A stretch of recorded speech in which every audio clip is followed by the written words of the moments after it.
You and I are black. That's not going to change because we wake up and we decide, you know what, today I'm white and it's just how I feel, and today I'm Chinese. No, no, no. You and I are black, okay? We are acknowledged as black people. We're sitting down as black people. I am a woman. You are a man, okay? Now, you were born a male. I was born a female. Yes, that's a sex. We are black. It's a color, though. Black is it's a word that we use to say a sex. Female is a word that we use that has a meaning. Yes, it means you are born with a vagina. You can have children. You have a uterus. When you are a male, you are born with a penis. You get a woman pregnant. These words have real meanings. We cannot suddenly get into society where there are no truth.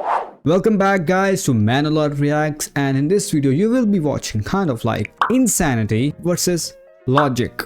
It's very simple. You know, smart people makes harder questions, harder problems, harder scenarios easier for an average person to understand. And there is the word that people say, intellectual terrorism. When intellectually smart people makes easier things, easier situations, complex and harder or difficult for an average person to understand.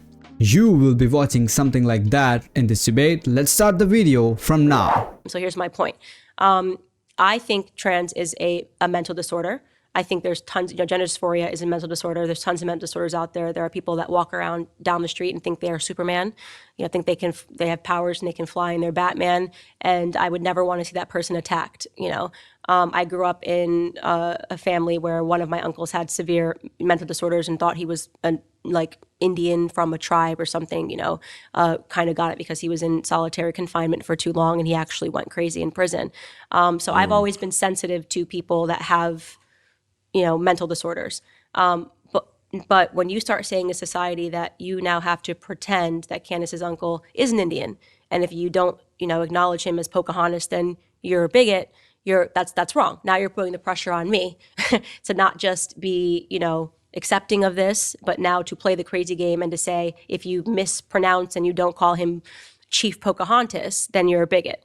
Yeah. I don't play that game. I'm like, I'm going to live in reality. You cannot live in reality. You can say how you feel. You can say what you think you see. You can say that you think that, we're on Mars right now, but I'm not going to pretend that I see Mars because it makes you more comfortable. So I would, obviously I disagree. And what's interesting is there are people, you say you're with the L and the G and the B.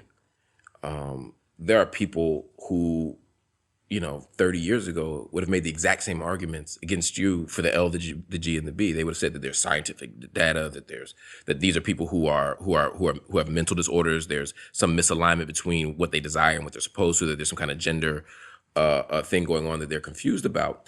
I think that we have to do a few things. For me, I think the easy part, and this is the part I think you and I agree on, is that we have to accept, and we should accept people as they present themselves in the world, right? Like if someone says my pronouns are, if I told you my pronouns were she, her, you would address me as she and her, right? No, I wouldn't. Really? No, I would call you Marc. Okay, but you wouldn't call me he. No, because I mean, I would call you Marc, if that was something that made you comfortable. But if I saw you, and if I said my name was Jane, would you then call me Jane? If that was your legal name, yes. But you'd only call me by my legal name. Yeah, I call you by your legal name. I don't have an issue with that. But I'm not going to pretend. I'm not going to change what these established pronouns for male and female because you say, I'm Marc and here I am. So what do you? So I really want to ask you. I'm genuinely curious about this. But first, let me just say, I think that, one, this isn't a case of someone thinking there's something that they're not. What people are saying is that there is a misalignment between my sex and my gender. Disorder.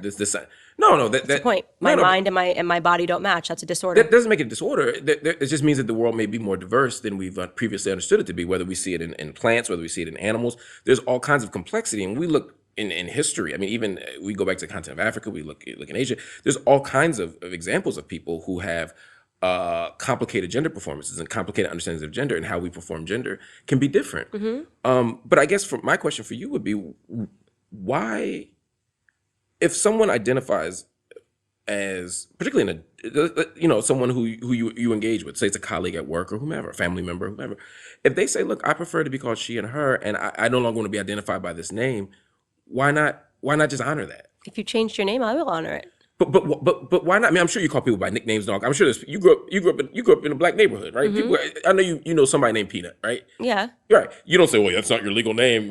Your mama named you Joe. I'm gonna call No, you Joe. no, I'm saying if a name is one thing, but if you're asking me to change pronouns, I'm not going to do that because these are established pronouns. You're asking me to now change the English language, right? We know why we call female, she, her, girl, woman. Okay, these are words that have meanings. These are words that have meanings. So this is a book, right? So could you call this? This is a book, and this is a mug. Could you call this a book and call this a mug? Yes, you could do that if you want to change it. But words have meanings, right? So now if I switch it and you say, well, this mug wants to be called a book, it's a mug.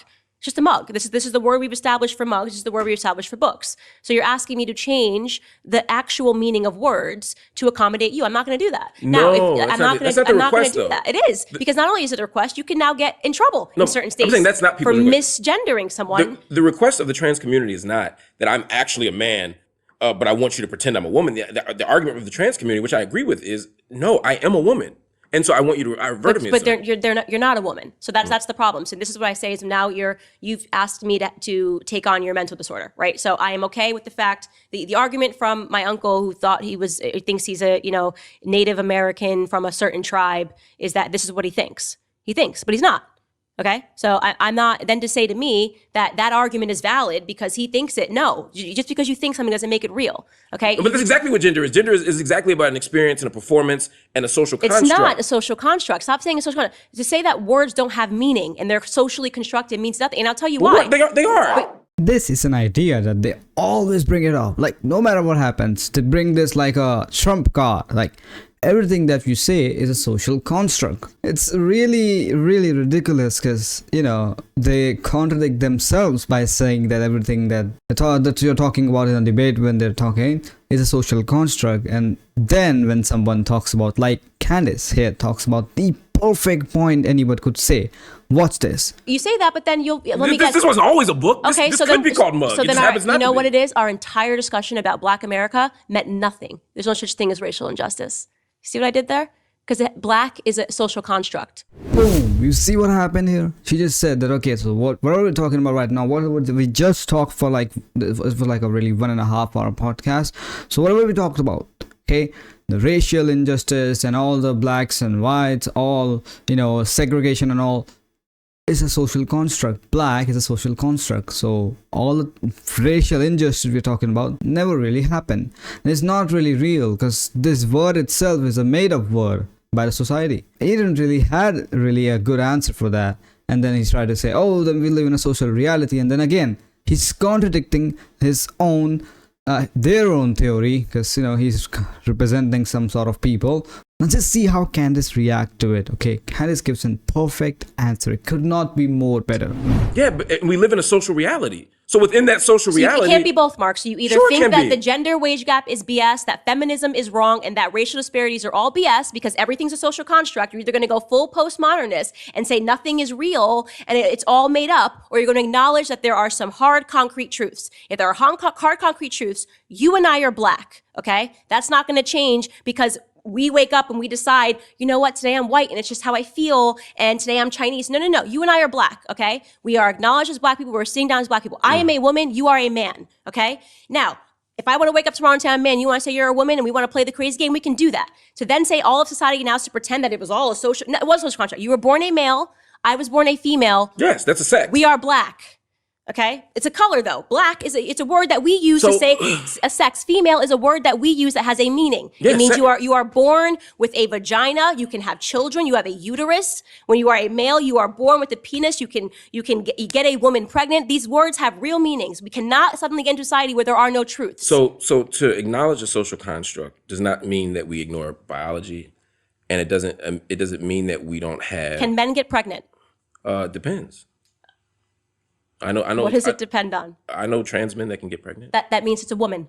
Only one sex can get pregnant. That's a circular argument. That's not a circular argument. Yeah. It's proving my thing. There is a truth, a concrete truth. You have to be born with a uterus to have a baby. Only women can get pregnant. The fact that we've arrived in a society where that's the part I'm disagreeing with. That's the part I'm disagreeing with. There's nothing to disagree with it. These are facts. So you can say that this person who is pregnant identifies as a man. That person was born a woman. I can tell you that every single time because only women can have sex because there are concrete truths about life. Have babies. Can have babies, pardon. And that is a hard truth about life. You cannot make that go away because you want to call a man, somebody who has a beard and dresses like a dude a woman. Only if it's pregnant, I can tell you exactly what it is. It's a woman. So I'll give you, let's go back to the social construct thing, because then it'll answer the thing you just said. I'm not ignoring what you just said. I want to tie it together. So the idea of, my point was that a social construct doesn't ignore physical realities, right? The social construct is about how we as a society make sense of those physical realities, right? So for example, you said we're black. Sure, right? I'm trying to think of, you pick a light-skinned black person, right? They're black, right? We'd agree on that. Mm-hmm. Now let's go to the Dominican Republic. Mm-hmm. Let's go to the PR. Let's go to Puerto Rico.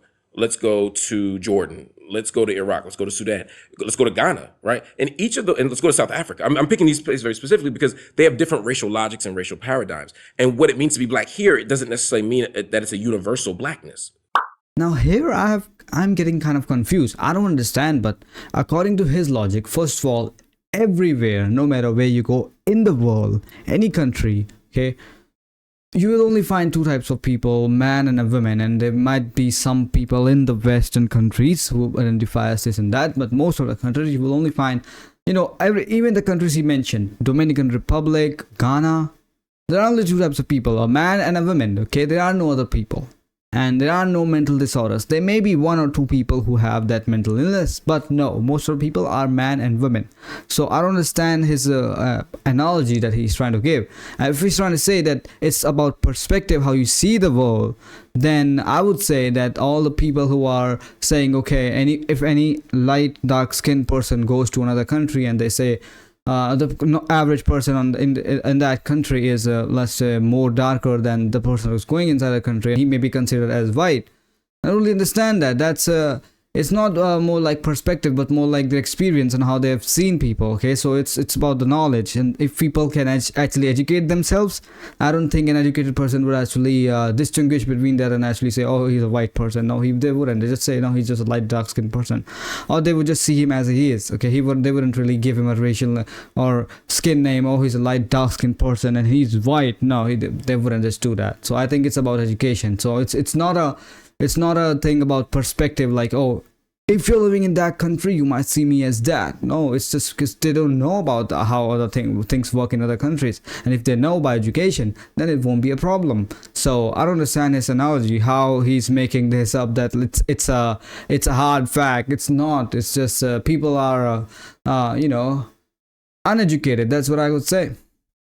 It doesn't make sense to me, and if it makes sense to some of you, then please let me know in the comments that this is what the answer is. But from what I understood, his analogy was shit. Right? That if in Dominican there might be 5 different other racial categories, right?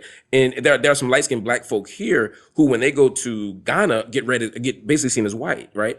Because of how we socially construct it. Doesn't mean my biology changed. Doesn't mean my physical reality changed, but how society engages this stuff is what makes it a social construct. So similarly, when it comes so I'm not ignoring the realities of race. So with race and racism in America, and then I'm going to take it back to the gender thing.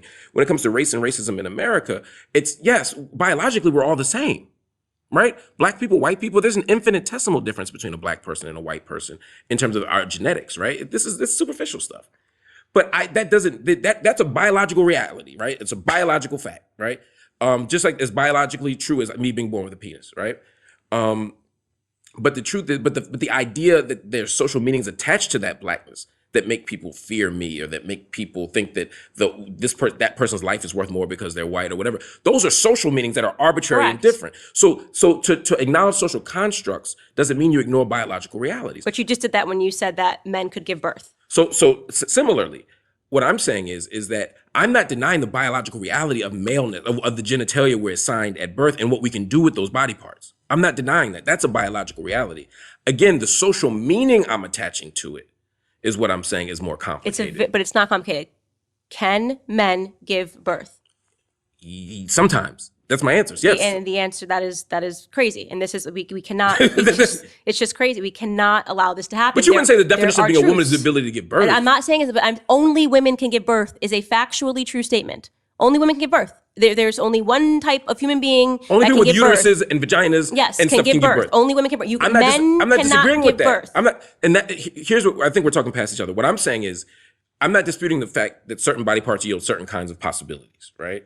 What I'm disagreeing with is the idea that that is the measure of whether or not you're a man or a woman in society. Okay, but it is now come to a point where if you say that only women can give birth, you are called a bigot. That is crazy. That's nuts. If you say, like J.K. Rowling did when she got canceled by the Harry Potter cast, that only women can menstruate. Okay, can men get their period?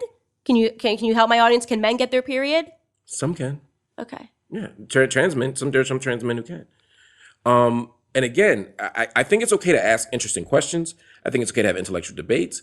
But I don't think that we ever want to enter a space where we deny the humanity. And I'm not saying you are, but to deny the humanity or the experiences of other people. Like I said, I was totally okay with trans until it became a demand. What you are denying is my ability to be an intelligent human being, right? You're denying my ability to talk about science and biology in a meaningful way. You are now making your existence is actually infringing on mine. Okay. How so? And because when you make it a requirement now that I have to pretend that men can give birth and men can menstruate and there needs to be tampons as the ACLU is fighting for in male restrooms, and that if I don't see the reason, the importance of that, then I'm a bigot. I'm someone that doesn't accept. No. I accept you if you want to run around and you want to wear a dress and you want to call yourself Tiffany and you want to put But a you won't pillow call me in Tiffany. if you want, I don't need to know your name. It doesn't mean anything to me. If you want to call, I'm not going to sit here and say I don't believe your name is Tiffany. You know, if a person comes up to me and they're in a dress and a skirt and they say my name's Tiffany, okay, cool, Tiffany, cool, right? But when it becomes Candace is a bigot because she won't acknowledge that Tiffany the man got her period and can have a baby, I'm not playing that game. I will never. So tomorrow, back I'll come down. on your show tomorrow, and I have decided that, or a year from now, suddenly I have reimagined my identity, and I have recognized and affirmed my identity as a trans woman, and I no longer want to identify as Marc. I want to identify, as to use your example, as Tiffany. Mm-hmm.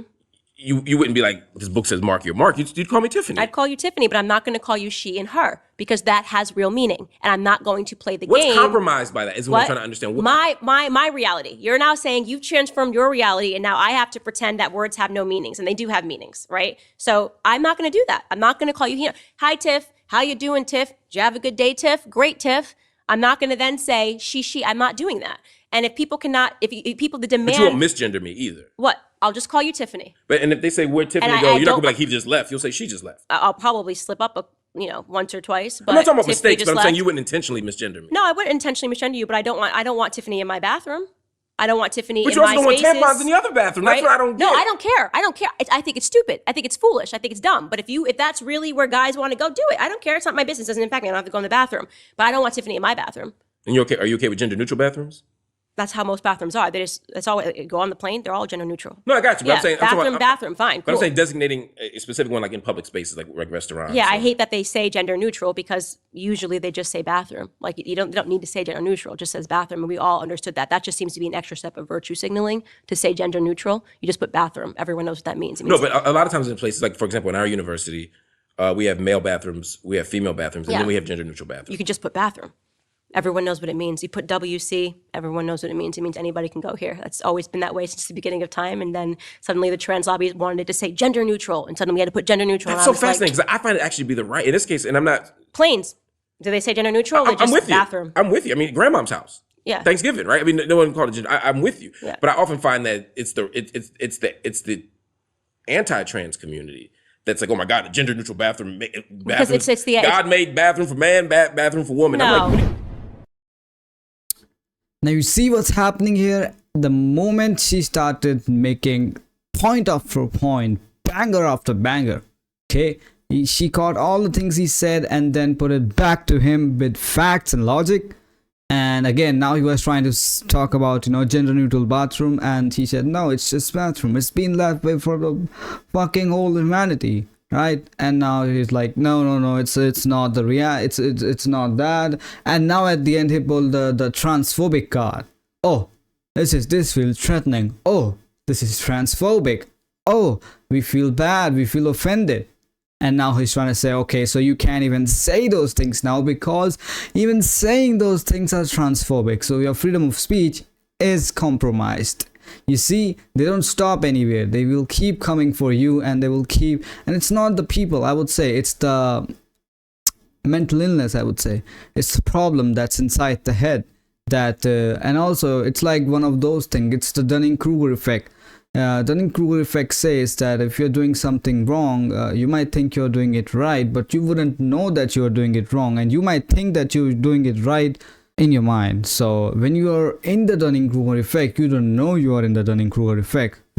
Let me give you an example. Basically, you could say that the Dunning-Kruger effect is the opposite of imposter syndrome. In imposter syndrome, you feel inadequate. You feel you're insufficient. Okay, you're not really there. You should be doing more hard work. You kind of underestimate yourself. But it's the total opposite of imposter syndrome. Now, in Dunning-Kruger effect, you feel like you're overcompetent even though you're not, and you're not aware that you're not. You think you're better. It's like you think that you're better than everybody. You think it's like you ask an average employer in the company that do you think that he's doing the best work in the company? He will say yes. And you ask someone who's like a manager or something, they will say no, I'm trying to manage things, or no, I hope so. Or they usually don't underestimate, they usually like overestimate themselves. They're like, either they're balanced or they underestimate themselves in most of the time. So you don't really, like, it's an amateur chess player who thinks he's the best in the world, and if he would be best in the world, he would be a grandmaster, or he would be the world champion, which he's not. It's clearly the fact that he's not, which means he's not really capable or competent enough to do that. So it's the Dunning-Kruger effect, and I think that's what's something happening to these people. They don't really know that they are in the wrong side, or to be honest, there is no wrong side. There is just a right side where people want to do the right thing, and the side where people think they're doing the right thing, which is not the right thing. And so they're in the second category, and they think they're doing the right thing, but they're not. And well, I hope this video brought some value to you guys, and if you like this video, I will salute you. Subscribe to the channel, make sure to like the video, and I hope I'll see you in the next video next week. Thank you.